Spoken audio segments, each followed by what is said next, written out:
भाजपचे नगरमधील पराभूत उमेदवार सुजय विखे पाटील यांनी चक्क ईव्हीएमवर आक्षेप नोंदवलाय। त्यांनी 40 केंद्रांवरील मतदान ईव्हीएम आणि व्हीव्हीपॅटची पडताळणी करण्याची मागणी केलेली आहे। त्यासाठी 18,88,000 रुपयांचं शुल्क त्यांनी भरलेलं आहे। सुजय विखे पाटील यांचा अहमदनगर दक्षिण लोकसभा मतदारसंघातून निलेश लंके यांनी 29,317 मतांनी पराभव केलेला आहे। तर आता पराभव स्वीकारायला शिका असा टोला विजय उमेदवार निलेश लंके यांनी सुजय विखे यांना लगावलाय।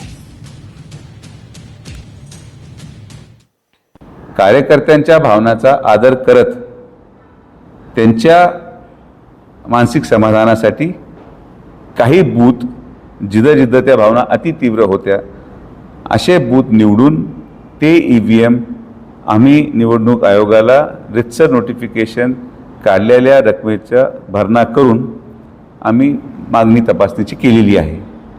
सर्वोच्च न्यायालयाचा मान ठेवत आणि निवडणूक आयोगाने दिलेल्या आपल्याला तरतुदीनुसारच आम्ही या प्रक्रियेला पुढे गेलेलो आहोत। याचा अर्थ तुम्ही केंद्रातल्या सत्तेत असणारे माणसं जर निवडणूक आयोगावर जर आक्षेप घेत असेल तर ही चुकीची गोष्ट आहे। याचा अर्थ तुम्हाला पराभव मान्यच होत नाही, तुम्हाला ही गोष्ट चुकीची। तुम्ही निवडणूक आयोगावर जर आक्षेप घेत असाल तर ही चुकीची गोष्ट। एवढं फक्त आता पराभव आपल्याला मान्य होत नाही ना, मग कुठंतरी कलेक्टरला अर्ज द्या, कुठंतरी ही चौकशी लावा, कुठंतरी आमचे व्हिडिओ चित्रीकरण मागवा। काय आता तरी थांबा, आता तरी मान्य करा।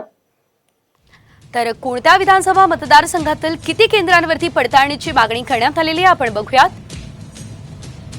श्रीगोंदा या ठिकाणच्या 10 केंद्रांची, पारनेरमधील 10, अहमदनगरमधील 5, शेवगाव पाथर्डीमधील 5 केंद्र आहेत, कर्जत जामखेड या ठिकाणचे 5 केंद्र आहेत, तर राहुरीमधील 5 केंद्रांवरती ईव्हीएम वरती आक्षेप घेण्यात आलेला आहे।